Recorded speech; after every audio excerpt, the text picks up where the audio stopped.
Welcome back everybody, my name is Matt, and this is my review of one of the most recent additions to my setup, the Corsair MM200 Extended Edition mousepad.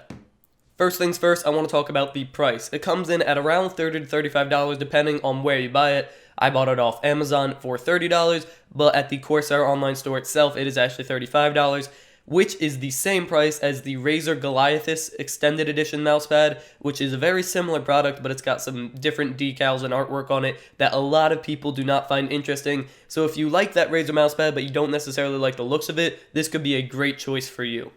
Now I want to actually dedicate an entire section of this video just to the materials used in this mousepad because they actually matter a lot when it comes to mousepads. So the top of it is made of cloth, and while they advertise it to be super accurate, precise, speed, and better gameplay and that kind of stuff, it's really just smoother to move your mouse on. I found it nice to the touch, like if you want to rest your wrists on it when you're typing on your keyboard, that will be comfortable and no problem at all. And an unintended use I found of the cloth on the mousepad is actually that it's great for cleaning your phone. If you just rub your phone face down on the mousepad, if it had fingerprints or grudges on it, and you pick it up and it's a clean screen. And while that's definitely not an intended use of the mousepad, I actually have been doing it a ton since I've gotten this mousepad, so that's actually a very nice side effect. Now there is one major con to cloth mousepads, and that is that there can be fraying on the edges. Here I'll show you my old mousepad that I've been using up to the point in which I got this about a week ago, and you can see that the corners started to peel off and fray, which while it doesn't necessarily affect the functionality, it looks really bad and it's just annoying to have on there. But because of the build quality of the Corsair MM200, I don't actually feel like it's going to do that, but only time will tell, and if it does happen, you guys will be the first to know. The last material I do want to talk about is the bottom. It is actually made of a nice rubber material, as you would expect with mouse pads. It's not rubber feet, the entire bottom is rubber, and Corsair really nailed it with this one. It doesn't move anywhere, but it is still very easy to pick up, so good job on Corsair for the bottom of this mousepad. So let's move on to the size of this mousepad, because that's definitely a buying factor, because it is the extended edition. So for width, it's 930 millimeters, or just about 3 feet wide, which is very wide. For height, it is about 300 millimeters or 1 foot tall, and for thickness, it's about 2.5 to 3 millimeters thin, depending on how accurate the device you're using is to measure it.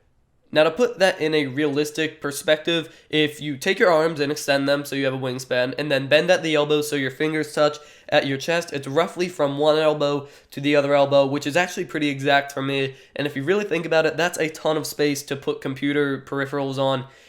You really have a lot of options, and you can fit a whole bunch of stuff on there. To go over some examples, it fits my Razer Nostromo gamepad, my Cooler Master Quickfire Rapid 10 keyless keyboard, my mouse, and my phone on it with room to breathe for each and every component. But if you didn't have those things, say you had a full-size keyboard and a mouse, those would fit easily. It would probably fit 2 full-size keyboards on it even, and room for a mouse too. You've got plenty of room to work with, so you can really get creative with what you're going to put on it. And lastly, I want to talk about one huge advantage and buying point of this specific mousepad, and that is the looks. Corsair did it right. It's sleek, it's nice, it's minimalistic, it's completely blacked out except for a very small, not even unattractive logo in the bottom right corner of Corsair. And most importantly, it shows off what's on the mousepad, not the mousepad itself. So if you have a nice keyboard and a nice mouse, that's what you're looking at. You're not looking at some disgusting artwork like Razer does on the mousepad itself. It shows off your peripherals, what you spent the real money on. So overall, it's another great product from Corsair. It has got great build quality, great functionality, and it's not too expensive, so you're putting your money in the right place.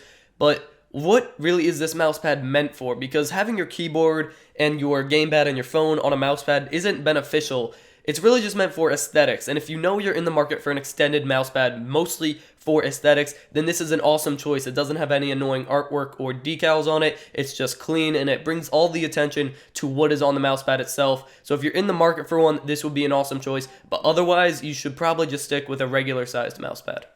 That's going to be it for this video, guys. Thank you for watching. If you have any questions about the product, go ahead and leave it in the comments below. Or if you just want to suggest a future product that you want to see reviewed on this channel by myself, go ahead and leave that in the comment section below as well. I have a couple of headphone reviews coming in the next few weeks that you should definitely subscribe and look forward to. Thank you so much for watching, and as always, my name is Matt, and stay classy.